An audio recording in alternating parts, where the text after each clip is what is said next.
So మరొకసారి పరిశుద్ధాత్మ దేవుడు మరి ఎంతో విలువైన ప్రాముఖ్యమైన మరి ఆయన మాటలను ఆయన వాక్యాన్ని మరి మీతో ధ్యానించడానికి నాకు ఇచ్చిన గొప్ప అవకాశాన్ని బట్టి ధన్యతను బట్టి ఆయన నామానికే మహిమ ఘనత చెల్లిస్తూ కూడి వచ్చిన మీకు అందరూ కూడా యేసుక్రీస్తు నామములో వందనాలు.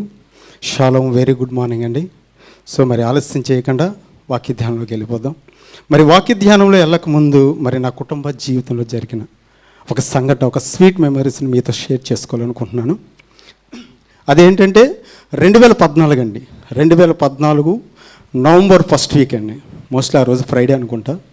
నేను ఆఫీస్కి వెళ్ళానండి. ఆఫీస్కి వెళ్ళి ఈవినింగ్ 6 o'clock ఇంటికి వచ్చానండి. ఇంటికి వచ్చి కాలిం వేళ కొట్టినప్పుడు నా భార్య వచ్చి తలుపు తీసిందండి. మరి నేను గమనించానండి తన ముఖంలో ఒక ఆనందం, సంతోషం. మరి ఆ ముందు ఎప్పుడూ లేదు, కానీ ఆ రోజు తన ముఖంలో కొంత ఆనందం, సంతోషం గమనించాను. నేను లోపలికి వెళ్ళినప్పుడు తను చెప్తుంది, బావా నేను ఒకటి నీకు చూపిస్తాను, నువ్వు ఇక్కడ నిలబడమని చెప్పి హాల్లో కార్నర్లో నన్ను నిలబడమని చెప్పిందని. తను బెడ్రూమ్లోకి వెళ్ళింది. బెడ్రూమ్లోకి వెళ్ళి నా కుమారుడు స్నేహాల్ అలియాస్ చింటూ అండి, వాడికి అప్పుడు 11 నెలలు అండి. దోగాడుతూ ఉండేవాడు. వాకర్లు వేస్తే అటు ఇటు తిరుగుతూ ఆడుకునేవాడండి. మరి అటువంటి నా కుమారుని తీసుకొచ్చిందండి.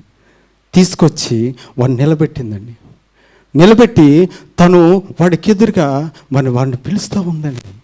వాడిని గైడ్ చేస్తూ ఉంది. చింటూ చింటూ కమాన్ కమాన్ రా రా రా రామా రాగా డాడీ వచ్చాడు రా రా అని చెప్పి పిలుస్తూ ఉంటే వాడు మా వైపు చూస్తూ ఒక చిరునవ్వు నవ్వి చిన్ని బుడిబుడి అడుగులండి, చిన్ని బుడిబుడి అడుగులు వేస్తుంటే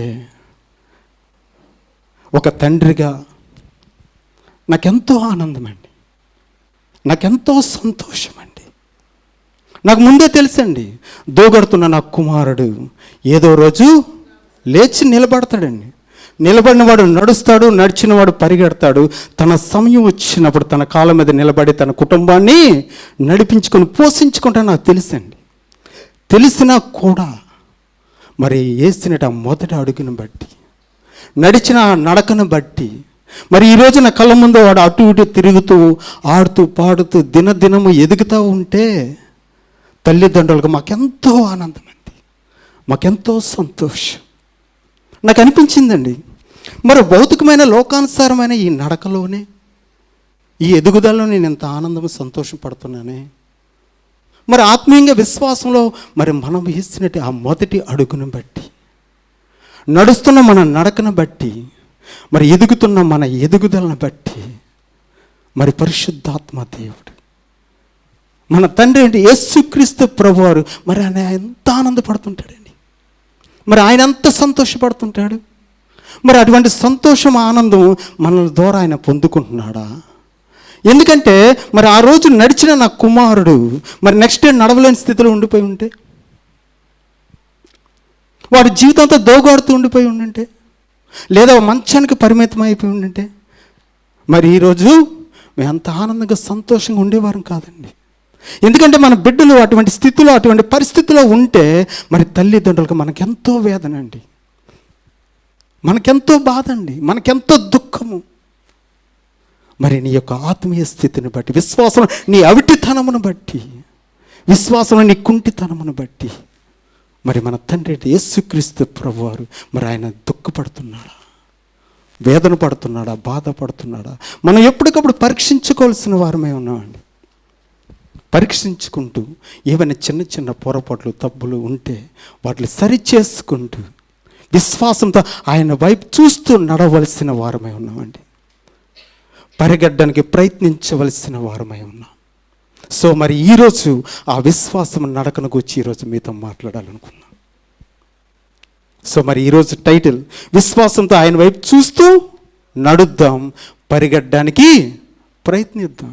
ఎందుకంటే ఇందాక వాగ్దానం చేస్తామండి, ఇందాక బైబిల్తో శ్రద్ధగా వింటాం. ఏవైనా చిన్న పొరపాట్లు, తప్పులుంటే సరి చేసుకుంటాను వాగ్దానం ఇచ్చాం కనుక ప్రయత్నం చేద్దామండి. సో మరి ఈరోజు వాక్య ధ్యానం నిమిత్తం మత్తయి సువార్త 14వ అధ్యాయము 28వ వచనం మరి 30వ వచనమండి. మరి 28వ వచనం ఈ విధంగా రాయబడింది. అప్పుడు పేతురు, ప్రభువా నీవే అయితే నీళ్ళ మీద నడుచుకొని యుద్ధకు రావడానికి నాకు సెలవు ఇమ్మని అనేను. మరి 30వ వచనంలో గాలిని చూచి భయపడి మునిగిపోసాగాను, ప్రభువా నన్ను రక్షించమని కేకలు వేసాను. ప్రియ సహోదరుడా, సహోదరు, మరి మనం చదువుకున్న వాక్య భాగంలో 30వ వచనంలో మరి గాలిని చూచి భయపడి నీటిలో మునిగిపోతా ఉన్నారు. ఎవరండి? పేతురు గారు. పేతురు గాలి చూచి భయపడి మునిగిపోతే ప్రభువా నన్ను రక్షించమని ఆయన కేకలు వేస్తూ ఉన్నాడు. మరి ఇక్కడ పేతురు కోసం ఒక విషయాన్ని మీకు మరి జ్ఞాపకం చేయాలనుకుంటున్నాను. పేతురు ఎవరండి? యేసుక్రీస్తు ప్రభువారి శిష్యులో ఒక శిష్యుడు. మరి ఆయన యేసుక్రీస్తు ప్రభువారిని వెంబడించకముందు ఆయన ఎవరండి? ఒక చేపలు పట్టేటి జాలరండి. మరి మనందరికీ తెలుసు, మరి చేపలు పట్టేటి జాలర్ అన్నవారు మరి ఈదడలో మంచి నైపుణ్యం కలవారు అండి. ఈజ్ అ ప్రొఫెషనల్ స్విమ్మర్స్ అండి. వారు మరి చిన్నప్పుడే మరి ఈదడం అంటే వెన్నతో పెట్టిన విద్యలండి వారికి. మరి సముద్రంలో కూడా అవలంలో ఈదగలరు, ఇతరులు రక్షించేటువంటి సామర్థ్యం కలవారు ఈ జాలర్లు. మరి అటువంటి జాలర్ అయినటువంటి పేతురు గారు ఇక్కడ ఏం చేస్తారండి? గాలిని చూసి భయపడ్డాడండి. భయపడి మునిగిపోతూ ఉన్నాడండి. మునిగిపోతే ప్రభువా నన్ను రక్షించమని ఆయన కేకలు వేస్తూ ఉన్నాడటండి. మరి పేతురుకు అటువంటి పరిస్థితి ఎందుకు వచ్చింది, అసలు అక్కడక్కడ ఏమి జరిగింది అన్నది కొన్ని నిమిషాలండి మన ఆత్మీయంగా కొన్ని నిమిషాలు మనం ధ్యానించుకుందాం. సో మరి అక్కడ 14వ అధ్యాయం మొదటి నుండి మనం చూసినట్లయితే మరి చదవడానికి సమయం లేదు కనుక నేను క్లుప్తంగా వివరించడానికి ప్రయత్నం చేస్తానండి. సో అక్కడ మరి యేసుక్రీస్తు ప్రభువారు దోణి దిగి మరి నడక మార్గం ఒక పట్టణం దాటుకుంటూ అరణ్య మార్గం నడుచుకుంటూ వెళ్తున్నారండి. మరి ఈ విషయం తెలుసుకున్న మరి ఆ యొక్క పట్టణం ఉన్న ప్రజలు, చుట్టుపక్కల ఉన్న మరి గ్రామంలో ఉన్న ప్రజలు మరి ఆయన్ను ఆ నడక మార్గమున సమూహంగా ఆయన వెంబడిస్తూ ఉన్నారటండి. సమూహంగా ఒక దగ్గర కూడుకున్నారటండి. మరి యేసుక్రీస్తు ప్రభువారు ఆ యొక్క గొప్ప జనసమూహాన్ని చూసి వారి మీద కనికరపడ్డారటండి. వారి మీద జాలిపడి అక్కడ ఎంతోమందిని ఆయన స్వస్థపరిచారటండి. ఎంతోమందికి ఆయన విడుదల ఇచ్చారండి. అంతేకాకుండా మరి ఆత్మీయ విషయాలు ఎన్నో వారికి బోధిస్తూ పరలోక కోసం, పరలోక రాజ్యం మర్మ విషయం, ఆత్మీయ విషయాలు ఎన్నో వారికి మరి బోధిస్తూ సాయంత్రకాల సమయం అయినప్పుడు శిష్యులు పిలిచారటండి.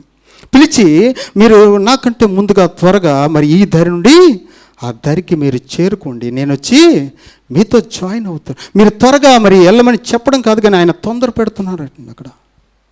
మరి ఆ మాట విని శిష్యులు అక్కడ నుండి వెళ్ళిపోయారు. మరి యేసుక్రీస్తు ప్రభువారు ఆ యొక్క గొప్ప జనసమూహాన్ని కూడా పంపివేశారండి. పంపివేసి ఆయన కొండ మీదకి వెళ్ళి ఏకాంతంగా తండ్రితో ప్రార్థనలో సమయం గడుపుతూ ఉన్నారటండి. మరి ఇక్కడ శిష్యులు యేసుక్రీస్తు ప్రభు యొక్క మాటకు విధేయత చూపించి, మాటకు లోబడి ఒక చిన్న పడవ సహాయంతో మరి ఈ దారి నుండి ఆ దారికి చేరుకోవడానికి ప్రయాణం ప్రారంభించి వెళ్తూ ఉన్నారటండి. ప్రియ సహోదరుడా, సహోదరి, మరి బైబిల్ అయితే రాయబడలేదండి, నేనైతే అనుకుంటున్నానండి. ఎందుకంటే మరి మేము అప్పుడప్పుడు మరి అలా కార్లో టూర్ వెళ్తున్నప్పుడు రాంబాబు ఫ్యామిలీ కానీ మా ఫ్యామిలీ కానీ మరి పిల్లలు దేవుని ఆరాధిస్తూ ఉండేవారండి. పాటలు పాడుకుంటూ మరి మా జీవితాలు జరిగిన విషయాలు ఎన్నో మరి మాట్లాడుకుంటూ వాటి కోసం మరి ఆనందంగా సంతోషంగా దేవుని ఆరాధిస్తూ వెళ్ళేవాళ్ళమండి. సో నేను అనుకున్నానండి మరి ఇక్కడ కూడా శిష్యులు ఆ యొక్క పడవ ప్రయాణంలో దేవుని ఆరాధిస్తూ, దేవుడి కీర్తనలు పాడుకుంటూ దేవుని ఆరాధిస్తూ మరి యేసుక్రీస్తు ప్రభువారు చేస్తున్నట్టు ఆశ్చర్య కార్యములు, అద్భుత కార్యం నెమరు వేసుకుంటూ ఒకరికొకరికి ఎంకరేజ్ డిస్కస్ చేసుకుంటూ మాట్లాడుకుంటూ, ఎందుకంటే మరి యేసుక్రీస్తు ప్రభువారు చేస్తున్న కార్యములో, ఆశ్చర్య అద్భుత కార్యంలో అక్కడ శిష్యులు కూడా పాలిభాగస్తులే ఉంటున్నారండి. మరి బైబిల్లో మనం 14వ అధ్యాయం చూసినట్లయితే మధ్యకాల సమయంలో మరి యేసుక్రీస్తు ప్రభువారు యొద్దకు శిష్యులు వెళ్ళారటండి. వెళ్ళి ప్రభువా ఈ యొక్క జన సమూహం ఉదయకాల సమయం నుండి మన యొద్దనే ఉన్నారు ప్రభా, మరి వీళ్ళు పెద్దవారు ఉన్నారు ప్రభా, పిల్లలు కూడా ఉన్నారు ప్రభా, ఈ యొక్క అరణ్య ప్రాంతంలో వారికి ఆహారం దొరకడము చాలా కష్టం ప్రభా, మరి ఆహారం నిమిత్తం వారిని పట్నంకు పంపివేయమని చెప్పి ఆయనకి చెప్పినప్పుడు ఆయన చెప్తున్నాడు, ఆహారం నిమిత్తము వారిని పంపివేయడం కాదు కానీ మీరే వారికి ఆహారం సిద్ధం చేయమని చెప్పినప్పుడు వారు చెప్తున్నారండి, అయ్యో ప్రభువా ఇన్ని వేల మందికి ఆహారం ఈ అరణ్య ప్రాంతంలో సిద్ధం చేయడం చాలా కష్టం ప్రభువా, మీరు చెప్పారు కానీ మేము చెయ్యాలనుకున్నా కూడా కేవలం మా దగ్గర ఏంటండి 2 రొట్టెలు 5 చిన్న చేపలు ఉన్నాయి ప్రభువా అని చెప్పినప్పుడు వాటిని నా యొద్దకు తీసుకురమ్మని చెప్పినప్పుడు వారు తీసుకొచ్చి ఇచ్చారండి. మరి ఆ యొక్క రొట్టెలను చేపలను ఆకాశం వైపు ఎత్తి తండ్రికి కృతజ్ఞతాస్తుతులు చెల్లించి ప్రార్థించి విరిచి పంచిపెట్టమని శిష్యులకి ఇస్తూ పంచిపెట్టారటండి. మరి అక్కడ ఉన్నవారు తినడం కాదండి, తినే తృప్తి పొందారండి. హల్లెలూయా. మరి అక్కడ తిన్నవారి సంఖ్య చూస్తే స్త్రీలు పిల్లలు కాక పురుషులు మాత్రమే 5,000 మందికి పైగాటండి. మరి స్త్రీలు పిల్లలు కలుపుకుంటే మోర్ దెన్ 10,000 అండి. 10,000 మందికి పైగా ఆ యొక్క రొట్టెలు చేపలు తిని తృప్తి పొందగా 12 గంపలు ఎత్తారటండి. ఏంటండి, 2 రొట్టెలు 5 చిన్న చేపలు. మరి అటువంటి ఆశ్చర్యకార్యము అద్భుత కార్యంలో మరి శిష్యులు కూడా పాలుభాగస్తులే ఉన్నారండి. మరి అక్కడ యేసుక్రీస్తు ప్రభువు ఎంతోమంది స్వస్థపరిచినప్పుడు, ఎంతోమందికి విడుదల ఇచ్చినప్పుడు మరి ఆయన వారిని క్రమంగా నడిపించి ఆయనకు సహాయం చేస్తూ మరి ఇటువంటి విషయాలు ఎన్నో అండి. ఆ యొక్క ప్రయాణంలో వారు ధ్యానించుకుంటారు, మాట్లాడుకుని డిస్కస్ చేసుకుంటారు, ఆనందంగా సంతోషంగా వెళ్తూ ఉన్నారండి. ఆ యొక్క మరి ఆ జర్నీలో వాతావరణం కూడా చాలా అనుకూలంగా ఉందండి. ఇంచుమించు సమయం అండి తెల్లవారు 3-3:30 ప్రాంతంలో మరి అంతవరకు నిమ్మలంగా ఉన్నటువంటి, అంతవరకు అనుకూలంగా ఉన్నటువంటి ఆ యొక్క వాతావరణం ఒక్కసారిగా మారిపోయిందండి. మేఘాలు కమ్ముకున్నాయటండి, కట్టికి చీకటి కమ్ముకుందండి, పెద్ద పెద్ద గాలి వీస్తూ ఉన్నాయటండి. ఆ గాలి తాకిడికి అలలు ఎగిసి పడతా ఉన్నాయటండి. ఆ యొక్క వాతావరణం మారిపోయి ఎగిసి పడుతున్న అలలు అండి. మరి అంతవరకు చాలా సైలెంట్గా మరి ఆనందంగా సంతోషంగా వెళ్తున్న వారికి ఆ మారిన వాతావరణం మరి ఒక రకమైన వారిలో ఒక భయం అండి, ఒక ప్రాణ భయం కలిగించిందండి. ఎందుకంటే అలా తాకిడికి మరి ఆ యొక్క పడవ బోల్తా పడిపోయి వారందరూ చనిపోయే పరిస్థితి అక్కడ ఏర్పడిందండి. వారు ఊహించలేదండి. ఒకసారి చూద్దాండి వీడియో.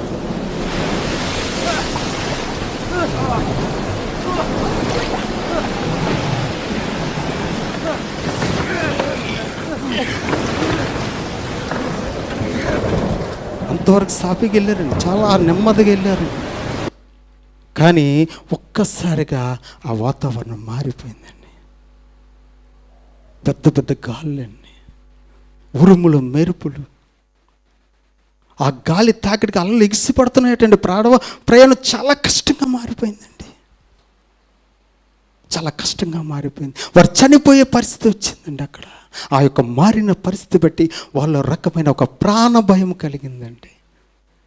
వారు అనుకుంటున్నారు ఈరోజు మనం చనిపోబోయే పరిస్థితి వచ్చింది, మోస్ట్లీ మనం చనిపోవచ్చు అని చెప్పి వారు మాట్లాడుకుంటూ ఆ యొక్క పరిస్థితి బట్టి ఎదురెడుతున్నారండి, కష్టపడుతున్నారండి, శ్రమ పడుతున్నారండి ఆ పరిస్థితి బయటపడడానికి. ఇంతలో తెలుగులో ఒక సామెత ఉందండి, మూలిగే నక్క మీద తాటిపండు పడిందట. ఒక నక్క ఒక మార్గం ఉండి వెళ్తుందండి, అనుకోకుండా దానికి ఒక దెబ్బ తగిలింది. ఆ తగిలిన దెబ్బను బట్టి పాపం బాధపడుతుందండి, ఏడుస్తూ ఉందండి, రోధిస్తూ ఉందండి, తను విమర్శించుకుంటుందండి. నా బతుకు ఇంతే, ఎప్పుడు నాకే జరుగుతాయి ఇలాంటివన్నీ, అసలు నేనెందుకు రావాలి, వస్తే నాకెందుకు తగలాలి, ఇటువంటి బతుకు బతినా ఒకటే చచ్చినా ఒకటే, నా బతుకు అని చెప్పి ఏడుస్తూ రోధిస్తూ మూలుగుతూ ఉందండి. ఎక్కడ ఒక తాడి చెట్టు కిందకి వెళ్ళి కూర్చొని మూలుగుతూ ఉందండి. ఇంతలో ఒక తాడిపండు వచ్చి నెత్తి మీద పడిందండి. ఒకసారి ఊహించుకుందండి దాని పరిస్థితి. నాకు తెలిసి చనిపోయి ఉంటుంది. ఒకవేళ చనిపోకపోయి ఉంటే సూసైడ్ చేసి చనిపోయి ఉంటుందండి ఆ నక్క. ఎందుకంటే ఫ్యూచర్లో ఇంకెంత జరుగుతుంది భయంతో. మరి అటువంటి పరిస్థితి ఇక్కడ శిష్యులు కూడా వచ్చిందండి. పాపం అప్పటికే మారిన వాతావరణం బట్టి ఆ ప్రాణ భయంతో ఎదురుతుంటే కష్టపడుతూ ఉంటే వారికి కొంత దూరం నుండి తెల్లని వస్త్రములు వేసుకొని మనిషిని ఆకారం ఒకటి నీటి మీద నడుచుకుని వారి వైపు వస్తూ ఉందండి. ఒక వ్యక్తి చూసిన వ్యక్తి చెప్తున్నాడు, అదిగో తెల్లని వస్త్రం వేసుకొని మనిషిని ఆకారం ఒకటి మన వైపు నడుచుకొని వస్తూ ఉంది. మనుషులు నీటి మీద నడుచుడు అసాధ్యము కనుక వచ్చేదైతే మనుష్యుడు కాదు, కానీ అది భూతం అయిపోయింది మన పని. సత్యం ఈరోజు ఒకవేళ ఈ పరిస్థితి బట్టి బతికి బట్ట కట్టినా కూడా భూతం వచ్చి మనల్ని చంపి మన రక్తాన్ని తాగేస్తుంది. అయిపోయింది. It is our last day. ఈరోజు మనం మరణించబోతున్నామని వారిలో మరింత ప్రాణ భయం కలిగిందండి. ఆ ప్రాణభయంతో వారు అరుస్తూ ఉన్నారండి, కేకలు వేస్తూ ఉన్నారంట. ఎలా బయటపడిపోతాము ఈ సమస్య నుండి, ఎలా ప్రయత్నం చేయాలని ఆలోచిస్తూ మరి ప్రాణభయంతో అరుస్తూ కేకలు వేస్తూ ఉన్నారు. కానీ ఇక్కడ మరి ఒక శిష్యులు ఒక విషయాన్ని మర్చిపోయారు. అదేంటంటే యేసుక్రీస్తు నామములో ప్రార్థన చేయడం మర్చిపోయారండి. ఏదైతే మారిన వాతావరణం బట్టి, వీస్తున్న గాలిని బట్టి, ఎగిసిపడుతున్న అలలను బట్టి వారందరూ ఏకీభించి నజరేయుడైన యేసు నామములో మిమ్మల్ని తొలగిపోమని, ఆగిపోమని వారు ఏకీభించి ఆమెని చెప్పి ప్రార్థన చేసి ఉండుంటే ఆగిపోతలేదండి, ఆగిపోద్దండి. ఎందుకంటే ఆయన నామము బలమైన నామం, ఆయన నామము శక్తిగల నామం అండి. ఏదైతే భూతమని భయపడుతున్న వస్తున్న భూతమును బట్టి అందరూ ఏకీభవించి నజరేయుడైన యేసు నామములో భూతమా నువ్వు వెనక్కి పోమని ఆజ్ఞాపించి ప్రార్థన చేసి ఉండుంటే వెళ్ళిపోతలేదా? వెళ్ళిపోద్దండి. ఎందుకంటే ఆయన నామము బలమైన నామం అండి, ఆయన నామము శక్తిగల నామం, ఆయన నామంలో సమస్తము సాధ్యమై ఉన్నదండి. కానీ వారిలో కలిగిన ప్రాణ భయమును బట్టి వారు అక్కడ ప్రార్థించలేకపోయారండి. ఎంతో విలువైనటువంటి ఆ ప్రార్థన ఆయుధాన్ని ఉపయోగించుకోలేకపోయారండి. విశ్వాసం ఉంచి ప్రార్థన చేసి ఉండింటే అక్కడ వారి యొక్క రిజల్ట్ డిఫరెంట్గా ఉండండి. వారు ప్రాణ భయంతో అరుస్తూ ఉన్నారు, కేకలు వేస్తున్నారు, సొంత ప్రయత్నం, సొంత ఆలోచన చేస్తూ ఉన్నారండి. ప్రియ సహోదర సహోదరి, ఆ రోజు వారండి. మరి ఈరోజు ఆయన రక్తం చేత కడగబడి ఆయన కుమార్తెలుగా పిలబడుతున్నటువంటి, విశ్వాసులుగా పిలబడుతున్నట్టు మనము కూడా అదే పరిస్థితులు ఉన్నామండి.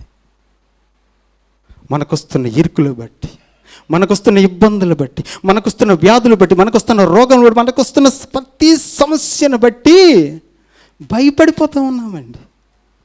భయపడిపోతున్న సొంత ఆలోచన, సొంత ప్రయత్నాలండి. ప్రార్థించలేని వారుగా ఉంటున్నామండి, విశ్వాసంలో పడిపోతూ ఉన్నామండి. అసలు విశ్వాసులైన మన పరిస్థితి భలే ఉంటుందండి. అత్తలేని కోడలు ఉత్తమరాలు. సో సమస్య లేకపోతే మన పరిశుద్ధులం, విశ్వాసులం. ఒకవేళ వస్తే అనుకుంటామండి ఎలా ఉండాలంటే సిటీలో రోడ్లా కాదండి. సిటీలో రోడ్లు ఏముంటాయండి, స్పీడ్ బ్రేకర్లు ఉంటాయండి. మీరు గమనిస్తే కేఆర్పి నుండి ఆ సాయిబాబా గుడి వరకు ఇంచుమించు ఒక 5-6 స్పీడ్ బ్రేకర్లు ఉంటాయండి. అక్కడ ఫాస్ట్ స్పీడ్కి వెళ్దండి, ఆగితే వెళ్ళాలి. అదే హైవేలో అయితే జమ్ 120, 140, 160 మన ఇష్టమే, పోతా ఉండొచ్చు అంతే. ఎక్కడికి?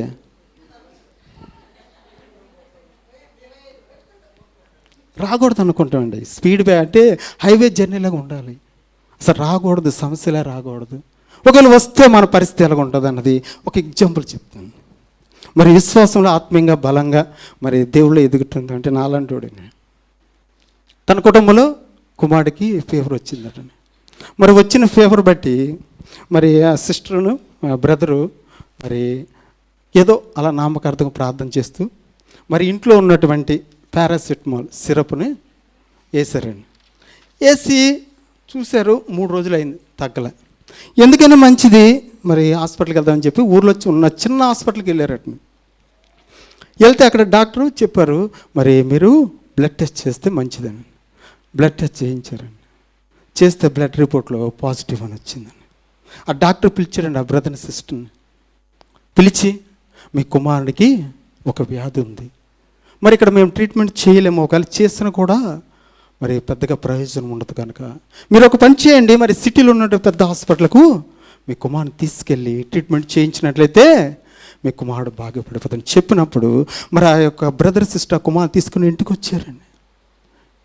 ఇంటికి వచ్చి ఏం చేశారు తెలుసా? వాళ్ళు ఏం చేశారు కదండి, మనం ఏం చేస్తామో చెప్తానండి. ఫస్ట్ ఫోన్ తీస్తామండి. ఫస్ట్ ఫోన్ తీసి మరి పాస్టర్ గారికో లేదంటే సంఘంలో మరి ఆత్మీయంగా బలంగా మరి సంఘ పెద్దలుగా కొద్దిగా ఉంటూ మరి ఆత్మీయంగా బలంగా మనతో క్లోజ్గా ఉన్న బ్రదర్స్ ఉంటారు కదా, వాళ్ళకు చేసి ఫోన్ చేస్తాను. చేసి బ్రదర్ ప్రైజ్ లాడు బ్రదర్, ఏ లేదు బ్రదర్, చిన్న సజెషన్ కోసం మీకు ఫోన్ చేస్తాను బ్రదర్. అదే బాబు కొద్దిగా హెల్త్ బాగాలేదు బ్రదర్, ఇప్పుడు చూపిస్తే సిటీకి తీసుకెళ్ళాము బ్రదర్. అక్కడికి ఎక్కడికి వెళ్ళాలని నాకు ఐడియా రావట్లేదు బ్రదర్, మీకు ఏమైనా ఐడియా ఉంది బ్రదర్? అదే బ్రదర్, ఏమైనా హాస్పిటల్ అయినా మీకు ఏమైనా ఐడియా ఉందా? Okay okay okay brother, thank you brother. Brother అక్కడ ట్రీట్మెంట్ బాగుంటుందా? డాక్టర్ ఏమైనా పేరు ఉంటే చెప్తారా brother? Okay brother, okay thank you brother. Brother మీ వ్యక్తిగత ప్రార్థనలు కొద్దిగా బాబుని జ్ఞాపకం చేసుకోండి బ్రదర్. థ్యాంక్ యూ బ్రదర్, పెట్టేస్తాను. మొత్తానికి ఒక అడ్రస్ దొరికింది. కానీ ఎందుకో ఇంకా చిన్న లోటు కనిపిస్తుంది. అప్పుడు ఆలోచిస్తున్నప్పుడు మరి అటువంటి పరిస్థితి గుండా వెళ్ళి మరి సక్సెస్ అయినటువంటి సాక్ష్యం చెప్పిన ఒక సిస్టర్ గుర్తుకొస్తారండి. ఎన్ఎస్ ఫోన్లో ఆ నెంబర్ తీసి ఆ సిస్టర్ ఫోన్ చేసి, sister praise lord sister last time మీరు సాక్ష్యం చెప్పారు కదా సిస్టర్, అదే పాపకు బాగాలేదని సిటీకి తీసుకెళ్ళాం, యేసు నామములో మరి మా పాప స్వస్థపరిచిందని చెప్పి సాక్ష్యం చెప్పారు కదా సిస్టర్. అదే సిస్టర్ ఏ హాస్పిటల్ సిస్టర్ అది? ఓకే సిస్టర్ డాక్టర్ పేరు ఏమైనా? Okay sister thank you brother sister. ఏం లేదు సిస్టర్, అదే బాబు కొద్దిగా హెల్త్ బాగాలేదు, అదే సిటీకి తీసుకెళ్ళాం మన సిస్టర్. అదే ఎక్కడికి వెళ్దామని ఐడియా లేక అదే బ్రదర్కు ఫోన్ చేశానండి, ఆయన కూడా మీరు చెప్పిన హాస్పిటల్ చెప్పారు సిస్టర్, అదే తీసుకెళ్దాం అనుకుంటున్నాను సిస్టర్. లేదు సిస్టర్, ఇంకా విజ్ఞాపన ప్రార్థనలు పెట్టలేదు సిస్టర్. అదే ముందు ప్రయత్నం చేసే తప్పదు అనుకుంటే అప్పుడు చెప్పి ప్రార్థనలు పెడతాను సిస్టర్. ఓకే సిస్టర్, ఏమనుకోకపోతే సిస్టర్ మీ కుటుంబ ప్రార్థనలో బాబుని జ్ఞాపకం చేసుకోండి సిస్టర్. థ్యాంక్ యూ సిస్టర్ చెప్పారండి. మొత్తానికి ఇద్దరు చెప్పిన హాస్పిటల్ ఒకటైంది, కన్ఫర్మ్ చేసుకున్నారండి. చేసుకునే బాబుని సిటీకి తీసుకెళ్ళి డాక్టర్ని చూపించారండి. ట్రీట్మెంట్ చేస్తూ ఉన్నారు. వారం అయింది తగ్గలే, 2 వారాలు అయింది తగ్గలే, 3 వారాలు అయింది తగ్గలేదు. అప్పుడు స్టార్ట్ అవుద్దండి ఇక్కడ తెలియని తప్పు ఏదో చేస్తున్నాం, ఏదో మిస్ అయ్యాం.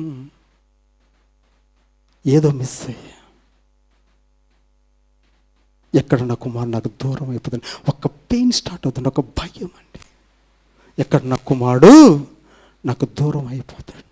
అప్పుడండి అంత ప్రయత్నం చేశా, సొంత ఆలోచనలు సొంత ప్రయత్నాలు చేసుకుంటూ అలిసిపోయి విసిగిపోయి నలిగిపోయి విశ్వాసం పడిపోయిన స్థితిలో అప్పుడు జ్ఞాపకం వస్తుందండి. యేసు నామములో విశ్వాసం ఉంచి ప్రార్థన చేయలేకపోయి, ఆయన సమయం వరకు వేచి ఉండలేక అప్పుడు ప్రార్థిస్తా, తండ్రి యేసయ్యా నీ నామానికి వందనాలు స్తోత్రాలు తండ్రి, నా కుమారుని ముట్టండి అయ్యా, నా కుమారుని స్వస్థపరచండి అయ్యా, స్వస్థపరచువాడు నీవేనాయనా ప్రభా. విశ్వాసంలో మమ్మల్ని బలపరచండి, నీ సాక్ష్యం మమ్మల్ని నిలబడి యేసు నామంలో విశ్వాసం నుంచి ప్రార్థన చేస్తున్నాం తండ్రి. అప్పుడు ప్రార్థన చేస్తామండి. ఈ ప్రార్థన ఎప్పుడు చేయాలండి? ఎప్పుడైతే డాక్టర్ చెప్పాడో ఇంటికి వచ్చిన మోకరించి కుటుంబంగా కన్నీరు విడిచి, యేసయ్యా నీ నామానికి వందనాలు స్తోత్రాలు తండ్రి, నా కుమారుడికి వ్యాధి ఉందని నీకు చెప్పారు నాయన ప్రభా, నీ అనుమతి లేకుండా మా జీవితాల్లో ఏమీ జరగవు నాయన ప్రభా. ఇందులో కూడా మాకు మేలు చేసే దేవుడు తండ్రి, నా కుమారుని చేతికి అప్పు చెప్పుకుంటున్నాం నాయన. నా కుమారుని గాయపడిన హస్తం చేత ముట్టి స్వస్థపరిచి విశ్వాసంలో మమ్మల్ని బలపరిచి నీ సాక్ష్యం మమ్మల్ని నిలపమని యేసు నామములో ప్రార్థన చేస్తున్నాం తండ్రి. ఆమెను చెప్పి ప్రార్థన చేస్తే నెక్స్ట్ సెకండ్ ఆయన టేక్ ఓవర్ చేసుకుంటాడండి. అప్పుడు మనం ఆలోచించబడలేదండి, ఎవరికి ఫోన్ చేయాలి, ఎక్కడికి వెళ్ళాలి, ఎవరిని కలవాలి, ఇన్ని ఆలోచనలు అవసరం లేదండి. ఆయన నడిపించుకుంటాడని, ఆయన ఫోన్ చేస్తాడండి. ఎందుకంటే ఆయన వాక్యం సెలవిస్తూ ఉంది, గాయం చేయవాడును నేనే, ఆ గాయం మానుపోవడను నేనే. హల్లెలూయా హల్లెలూయా. సో అటువంటి గొప్ప దేవుడండి మన దేవుడు. మనం నమ్మినట్లయితే మరి సిటీకి వెళ్ళి ఏ డాక్టర్ని అయితే మనం కలిసి ట్రీట్మెంట్ చేయించాలో ఆ డాక్టర్ నీ ఇంటికి తీసుకొచ్చి నీ కుమారుని ట్రీట్మెంట్ చేసి స్వస్థపరచగలడండి. బ్రదర్ ఇది అసాధ్యం కదా బ్రదర్.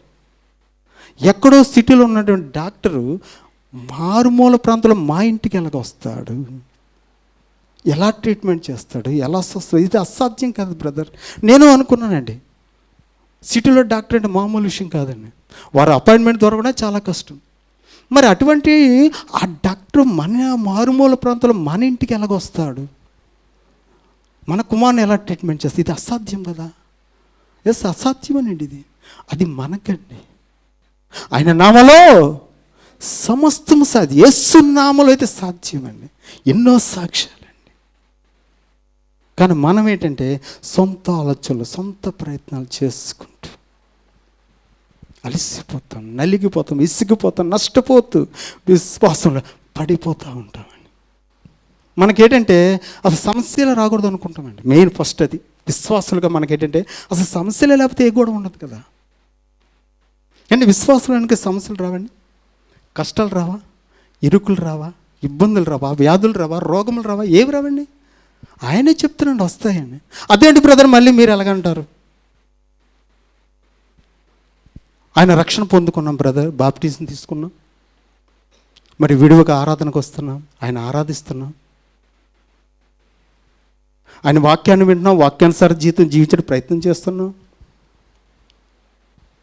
బల్ల తీసుకుంటున్నాం, మంగళవారం యజ్ఞాపరాధనకు వస్తాం, శుక్రవారం ఉపవాస ప్రార్థనకు వస్తున్నాం, గృహగుడులకు వస్తున్నాము, ఆల్ నైట్ ప్రేయర్కి వస్తున్నాం, ఎక్కడ మీటింగ్ జరిగితే అక్కడికి వెళ్తూ ఉన్నాం బ్రదర్. వెళ్తూ మరి ఎంతో నీతిమంతులుగా, యథార్థమంతులుగా మరి జీవించడానికి ప్రయత్నం చేస్తూ ఉన్నాం కదరా. మరి మాకు కూడా వస్తాయంటారా? వస్తే మరి ఆయన చూస్తూ ఉంటాడంటారా?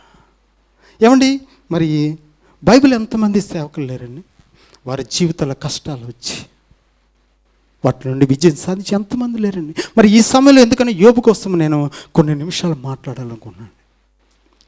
మరి యోబు దేవుని దృష్టిలో ఎంతో నీతిమంతుడికి, యథార్థమంతుడికి ఉన్నాడా లేదండి? మనకంటే ఎంతో నీతిమంతుడికి, యథార్థమంతుడికి ఉన్నాడండి. ఎంత ఉన్నాడంటే రోజు ఆయన బలులు అర్పించేవాడండి. ఎందుకంటే ఆయన పాపం చేస్తాడని కాదటండి, తన పిల్లలు ఎక్కడ తెలుసో తెలియక పాపం చేస్తారేమో, చేసినందుకు కూడా కాదండి, చేస్తారేమో అని చెప్పి మరి బలులు అర్పించేటువంటి నీతిమంతుడిగా, యథార్థవంతుడిగా, దేవుడి చేత దీవించబడి ఆశీర్వదించి ఆనందంగా సంతోషంగా జీవిస్తున్న యోబు జీవితంలో ఒక్క రోజులో ఏమైందండి? తారుమారైపోయిందండి. ఒక సేవకుడు చెప్పిండు, అయ్యా యజమానుడా, నీ సేవకులను చెప్పి నీ సంపద మొత్తం దోచుకెళ్ళిపోతున్నారా అంటే ఎంత నష్టమండి. ఇది చెప్తాను. ఇంకో పనివాడు వచ్చి, అయ్యా యజమానుడా, నీ కుమారులు, నీ కుమార్తెలు, నీ కూలి అందరూ చనిపోరాయంటే ఎంత కష్టమండి. చివరికి నడినెత్తుండే అరికాల వరకు పుండ్లయ్యా పుండ్లని, చీము రక్తము కారుతూ ఉంటే, బూడిద జల్లుకొని చిల్ల బెంగితో గీరుకుంటూ ఉంటే, అబ్బా ఎంత వ్యాధండి, ఎంత అనారోగ్యం అండి. మరి ఇవన్నీ యోబు యొక్క జీవితంలో ఎలా వచ్చాయండి? సాతాను పరీక్షించడం వల్ల కదా, సాతాను శోధించడం వల్ల కదా, సాతాను శ్రమలుగా నడిపించడం వల్ల కదా. మరి సాతానికి అధికారం ఎవరు ఇచ్చారండి? ఎందుకంటే దేవుడి బిడ్డల మీద ఆ సాతానికి అధికారం లేదండి. అటువంటి గొప్ప ధన్యత మనకు దేవుడు ఇచ్చాడండి. కానీ ఇక్కడ యోబు యొక్క జీవితంలో సాతానుడికి యెహోవా దేవుడు అనుమతినిచ్చాడు కనుకనే సాతాను పరీక్షించగలిగాడని. యెహోవా దేవుడు పరలోకంలో ఉన్నప్పుడు దేవదూతలు వస్తూ ఉన్నారని, వారితో పాటు సాతాను వస్తే సాతాను అడుగుతున్నాడు యెహోవా దేవుడు, సాతాను ఎక్కడి నుండి వస్తున్నావు అంటే, నేను భూలోకంలో అటు ఇటు తిరుగుతూ వస్తున్నాను అని చెప్తే, భూలోకంలో వస్తున్నావా? అక్కడ నా సేవకుడు యోబుని చూసావా? ఎంతో నీతిమంతుడిగా, యథార్థవంతంగా జీవిస్తూ ఆనందంగా సంతోషంగా జీవిస్తున్నాడే. యోబుని బట్టి నేను ఎంతో ఆనందిస్తున్నా, ఎంతో సంతోషిస్తున్నా చెప్తే, యోబు మరి సాతాను చెప్తున్నా, అవును నేను చూసా, యోబు నీతిమంతుడు యథార్థవంతంగా జీవిస్తున్నట్టు, ఆనందంగా సంతోషంగా జీవిస్తున్నట్టు, నేను దూషించకుండా జీవిస్తున్నట్టు నేను చూసా. ఎందుకంటే యోబు నువ్వు దీవించావు కదా, యోబు నువ్వు ఆశీర్వదిస్తున్నావు కదా, అందుకని ఒక్కసారి నా చేతికి అప్పచెప్పి చూడు, యోబు యొక్క నిజస్వరూపాన్ని నీకు చూపిస్తా, యోబు యొక్క ముసుగుని నేను తొలగించి నీకు చూపిస్తా, ఒక్కసారి అవకాశం ఇచ్చని ఇమ్మని చెప్పి అడిగినప్పుడు యెహోవా దేవుడు అనుమతినిచ్చాడండి యోబు యొక్క జీవితం మీద. ఇచ్చాడు కనుకనే మరి సాతాను ఎంత చేయాలో, ఎంత కష్టంగా, ఎంత నష్టంగా, ఎంత ఇరుకు ఇబ్బందులుగా, ఎంత వ్యాధులుగా నడిపించాలో అంత ప్రభావం చూపించాడండి. కానీ యోబు చివరిగా పలికిన మాట ఒక్కసారి చదవండి సిస్టర్. యోబు గ్రంథము 1:21. 1:21. నేను నా తల్లి గర్భములో నుండి దిగంబరనై వచ్చితిని, దిగంబరనై అక్కడికి తిరిగి వెళ్ళెదను. యెహోవా ఇచ్చెను, యెహోవా తీసుకొని పోయెను, యెహోవా నామమునకు స్తుతి కలుగును గాక. ఆమేన్. ఆమేన్. తల్లి గర్భమందు దిగంబరిగా వచ్చాను. పోయేటప్పుడు కూడా అది మన మాట కూడా అదేనండి. వచ్చినప్పుడు దిగంబరిగా వచ్చాము. పోయేటప్పుడు మన దగ్గర ఉన్న ఉద్యోగాలు, మన దగ్గర డబ్బు, మన దగ్గర ఉన్న నగలు, ఆస్తులు, కార్లు, మెద్దులు ఏవి రావండి. ఖాళీగా పోతాం. ఒక తీసుకెళ్దామని ఎవరండి పిల్లలు, పక్కా చెప్తున్నా, 100% రాసుకోండి. నా దగ్గర 10 తులాలు ఉన్నాయి కదా, 1 తులం ఇచ్చేయండి ముందు చెప్పిన కూడా పక్కా చెప్తున్నా ఎవరండి. అదే రాసి పెట్టుకోండి. యోబు ఎరిగాడండి. తల్లి గర్భము దిగంబరు వచ్చా, పోయేటప్పుడు దిగంబరుగా పోతా. యెహోవా ఇచ్చెను, యెహోవా తీసుకొని, మధ్యలో ఏమి జరిగినా ఆయన నామానికి మహిమ ఘనత చెల్లును గాక. హల్లెలూయా. సో మరి ఇక్కడ యోబు విశ్వాసంలో నడవట్లేదండి, పరిగెడుతున్నాడండి. మరి అటువంటి పరుగును పొందాలని మరి దేవుడు ఆశపడుతున్నాడు. యోబు వంటి విశ్వాసం నీవు కలిగి ఉండాలని దేవుడు ఆశపడుతున్నాడు. మనం ఏంటంటే భయపడిపోతూ ఉంటామండి, వస్తున్న సమస్యలు పెట్టి భయపడిపోతూ ఉంటామండి, సొంత ప్రయత్నం, సొంత ఆలోచనలు చేసుకుంటూ. మరి అటువంటి మనకి దేవుడు ఇచ్చిన మరి వాగ్దానం ఒకసారి చదువుదాం సిస్టర్. కీర్తనలు 91:7. కీర్తనలు 91:7. 91:7. నీ ప్రక్కన 1000 మంది పడినను, నీ కుడి ప్రక్కన 10,000 మంది కూలినను, అపాయము నీ యొద్దకు రాదు. హల్లెలూయా.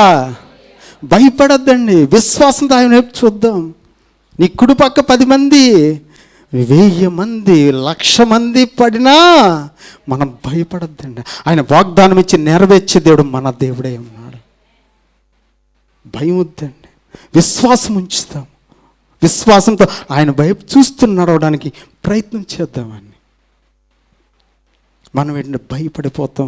మన దేవుడు మన జీవితాల్లో వస్తున్న కష్టాలు, శ్రమలు, ఇబ్బందులు, ఇరుకులు బట్టి మరి నాకే ఎందుకు జరుగుతున్నాయి ఇవన్నీ. మరి అలా అనుకున్న మన కోసం దేవుడిచ్చిన మరి వాక్యం హెబ్రీ 12:10 ఒకసారి చదవండి సిస్టర్. వారు కొన్ని దినముల మట్టుకే తమకిష్టం వచ్చినట్లు మనల్ని శిక్షించిరి కానీ మనము తన పరిశుద్ధతతో పాలు పొందవాలని మన కొరకు ఆయన శిక్షించుచున్నాడు. హల్లెలూయా. ఆయన పరిశుద్ధతలో పాలు పొందాలనండి, అది మన మేలు కొరకే ఆయన మనల్ని శిక్షించున్నాడు. మన కష్టాలు వస్తున్నాయండి, అది మన మేలు కొరకే. మనకు నష్టాలు వస్తున్నాయి, అది మన మేలు కొరకేనండి. దేవుడు మన పట్ల ఒక ప్రణాళిక కలిగి ఉన్నాడు.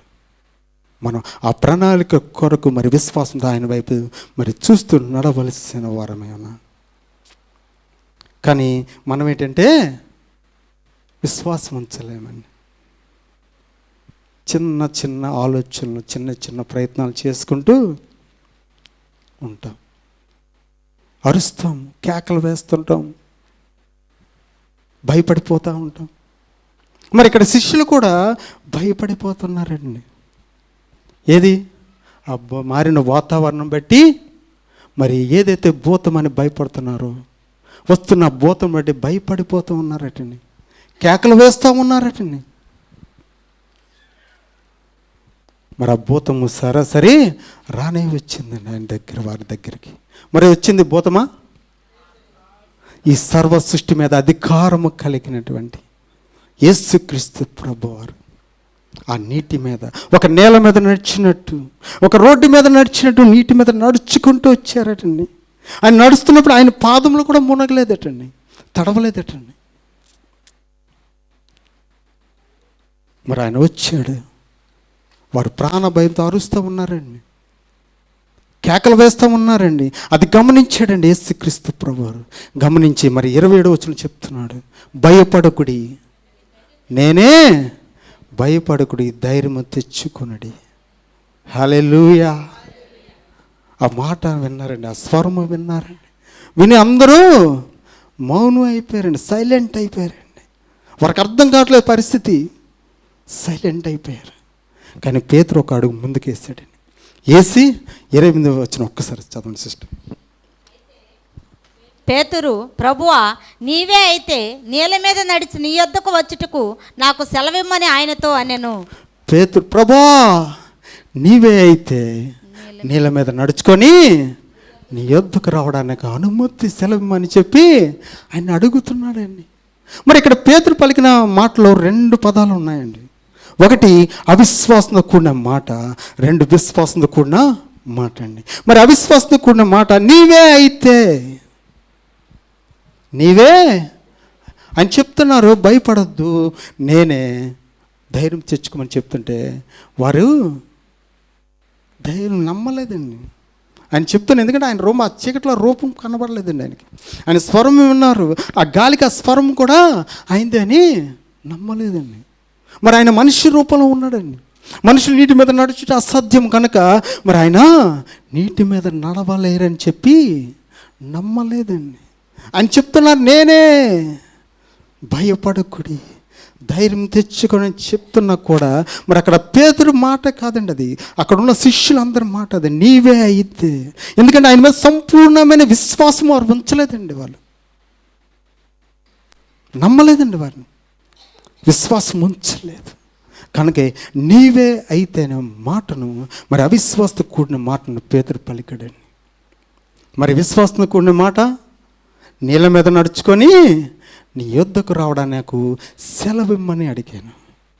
అక్కడ మరి పేతురు విశ్వాసం ఉంచాడు. ఆయన ఒక్క మాట చెప్తే చాలు, మరి మనుషులకు అసాధ్యమైన నీటి మీద నడవడము నేను నడవగలను. ఆయన ఒక్క మాట చెప్తే చాలు, రమ్మని చెప్తే చాలు, నేను నడవగలను. విశ్వాసం ఉంచాడండి,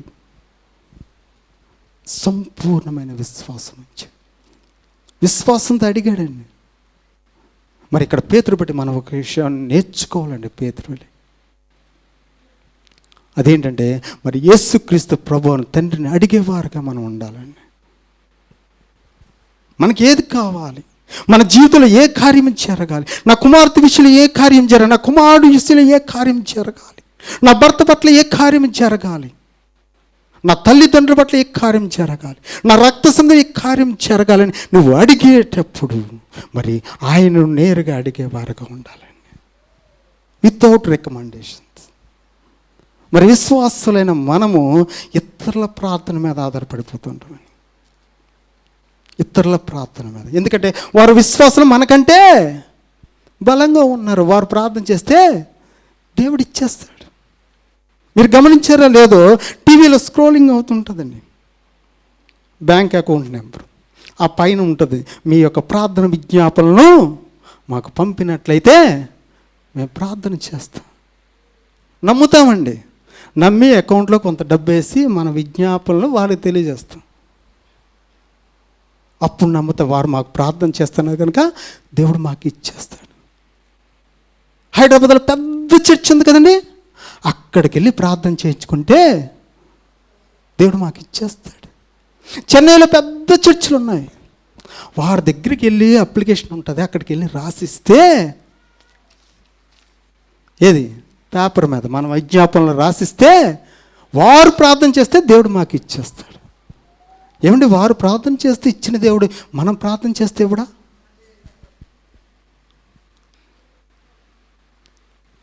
ఒకసారి ఆలోచించుకుందామండి.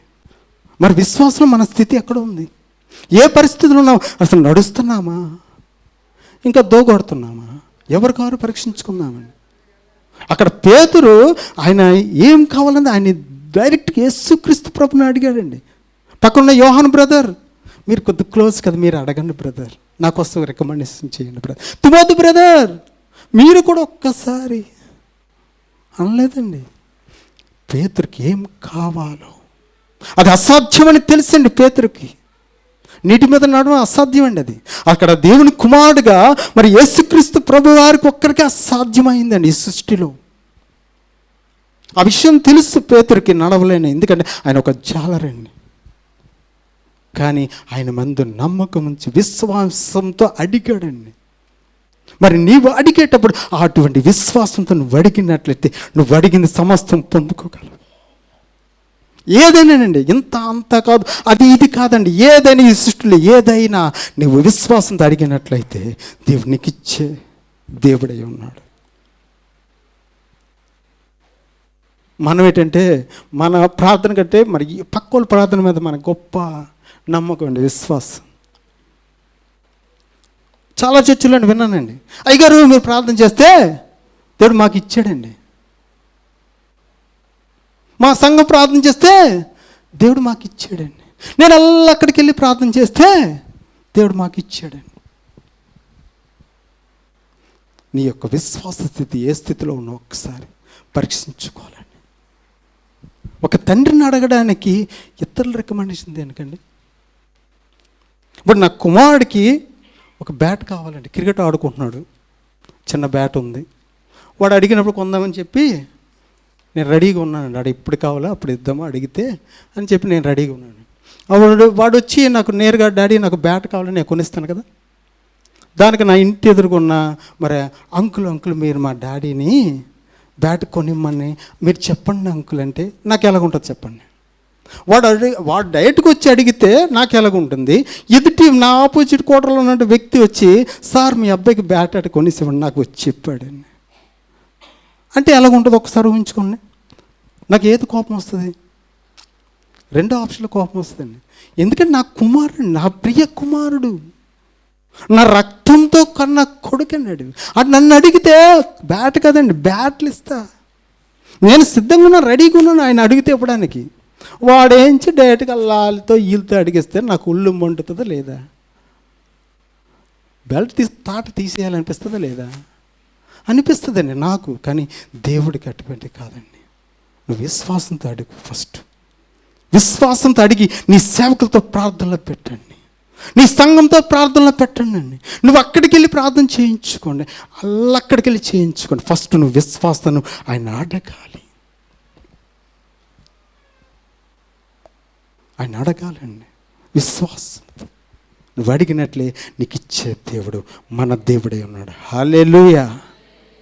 ప్రతిదండి, ఏదైనా నీ కుమారుడి యొక్క జీవితంలో కావచ్చు, నీ కుమార్తె యొక్క జీవితంలో కావచ్చు, నీ కుటుంబ జీవితంలో కావచ్చు, ఏదైనా మరి ఆయన అడిగేవారుగా ఉండాలని, నువ్వు పొందుకునేవారుగా ఉండాలని ఆయన ఆశపడుతున్నాడు. ఇక్కడ పేతురు అడిగాడండి విశ్వాసంతో, ప్రభువా నీళ్ళ మీద నడుచుకొని నీ యొద్దకు రావడానికి నాకు సెలవుమని అడిగాడని. మరి అడిగినప్పుడు మరి యేసుక్రీస్తు ప్రభు ఏం చెప్పాడండి? ఏం పేతురు, నన్ను శోధిస్తున్నావా? మనిషి నీటి మీద నడవడం అసలు నీకు తెలుసు కదా, మరి ఎలా అడిగావు అంటే నన్ను శోధిస్తున్నావు కదా, నన్ను పరీక్షిస్తున్నావా అని అన్నాడా? లేదండి, కమాన్ పేతురు రా. ఎంత గొప్ప ధన్యత అండి. మరి పేతురికి ఇచ్చిన దేవుడు మనకివ్వడా? ఇస్తాడండి. కాకపోతే మనం అడగం. పేతురు అడిగాడు, విశ్వాసంతో అడిగాడు, పొందుకున్నాడు. రమ్మనగానే ఆ నీటిలో దిగాడండి. దిగి ఆయన వైపు చూస్తూ నడుస్తున్నాడండి. ఆయన వైపు చూస్తున్నప్పుడు నీటి మీద నడిచాడండి. మరి సృష్టిలో మరి రెండో వ్యక్తిగా నడిచిన వ్యక్తిగా పేతురు ఉన్నాడండి. ఆయన వైపు చూస్తూ నడుస్తూ ఉన్నాడు. ఒక్కసారిగా మరి వీస్తున్న గాలి, ఎగిసిపడుతున్న అలలు మారిన వాతావరణం వైపు ఒక్కసారి అలా చూచాడండి. ఆయన వైపు చూస్తున్నప్పుడు నడిచాడు. ఎప్పుడైతే లోకం వైపు చూసి ఆ గాలిని చూసి భయపడ్డాడో, మరి అంతవరకు ఒక జాలరైనటువంటి మరి ఈతలో మంచి నైపుణ్యం కలిగినటువంటి మరి జాలంటే పేతురు అక్కడ మునిగిపోతూ ఉన్నాడండి. ఆయన అవిశ్వాసం లేదండి. అక్కడ పేతురు మునిగిపోతుంటే లేపి ఏమనండి, అల్ప విశ్వాసి నువ్వెందుకు భయపడుతున్నావు? మరి ఈరోజు మనకు కూడా చెప్తున్నాడండి, అల్ప విశ్వాసులారా ఎందుకు భయపడుతున్నారు? విశ్వాసం ఉంచండి నా వైపు చూస్తూ విశ్వాసం నడవండి, మీ జీవితాల్లో గొప్ప కార్యాలు చేస్తానని చెప్తున్నానండి. మీకు స్వాస్థ్యాన్ని ఇస్తాను అంటున్నాడండి, బహుమానం. మరి అక్కడ యోబు, మరి ఆ గెలిచిన యోబు, విశ్వాస పరిస్థితిలో గెలిచిన యోబుకి ఏమొచ్చిందండి? బహుమానము. కోల్పోయినట్టు రెండింతల ఆశీర్వాదం పొందుకున్నాడండి. మరి నీకు ఇవ్వడండి, నీకు రెడీగా ఉన్నాడండి, ఆయన పట్టుకుని ఉన్నాడండి, ఆయన దగ్గర ఉన్న గిఫ్ట్లు అన్నీ ఉన్నాయండి. మరి విశ్వాసంలో ఆ పరుగు పందులు నువ్వు పరిగెట్టి గెలిచినట్లయితే నువ్వు నడిస్తే చాలండి. నడిచి ఆయన వైపు చూస్తే నడిచి నిన్ను పరిగెట్టించగల దేవుడై ఉన్నాడు. విశ్వాసం ఆయన వైపు చూస్తూ నడవలసిన వారమై ఉన్నాడు. హల్లెలూయా. సో మరి ఇక్కడ పేతురు మరి ఆయన వైపు చూస్తూ నడుస్తున్నప్పుడు మరి నడిచే లోకం వైపు ఎప్పుడైతే చూశాడో, మరి నీటిలో మునిగిపోతుంటే ప్రభువా నన్ను రక్షించమని ఆయన కేకలు వేస్తున్నప్పుడు ఆయన చేయిచ్చి లేపడండి. మనము కూడా మరి అటువంటి స్థితిలో కాదు, కానీ మరి యోబు వలె పరిగెట్టడానికి, పేతురులాగా నడవడానికి ఆయన వైపు చూస్తూ మరి ప్రయత్నం చేయవలసిన వారమై ఉన్నాం. ఒకసారి ఆలోచించుకుందామండి. మనం పరీక్షించుకుందాం. మనం ఏ స్థితిలో ఉన్నాం? విశ్వాసంలో మరి ఏ స్థితిలో నడుస్తున్నామా? బంగురుతున్నామా? మరి నడుస్తున్నామా? పరిగెడుతున్నామా? అడుగుతాండి ప్రతిదండి. అది ఇది కాదు, మరి ఆయన అడిగి విశ్వాసం పొందుకునే వారిగా ఉండాలని. మరి చివరిగా యెషయా 65:24 ఒకసారి చదవండి సిస్టర్. యెషయా 65:24.